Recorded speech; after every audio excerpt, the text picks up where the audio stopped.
Hello বন্ধুরা, তোমরা কেমন আছো?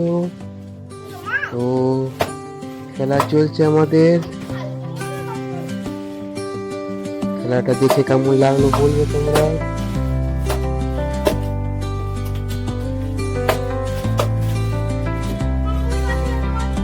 খেলাটা যেহেতু পেছন দিক থেকে তোলা হয়েছে ওই জন্য পুরোপুরি ক্লিয়ার আসে না, সাইড দিয়ে নিলে ভালো হতো। একটু প্রবলেম হয়ে গেছে, দেখা যাচ্ছে না খেলাটা।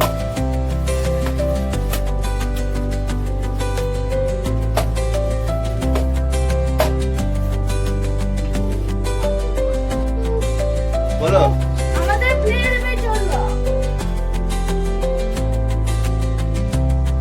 টাটা। বলো বন্ধুরা, আমাদের ব্যাডমিন্টন খেলা হয়ে গেল, কারণ সন্ধ্যা হয়ে গেল, আমরা ঘর যাব। হ্যাঁ আমাকে এগুলো বলতে দাও। বন্ধুরা, আমাদের তো এবারে আমরা দেখবো ঠাকুর মন্দিরটা, ঠাকুর ঘর।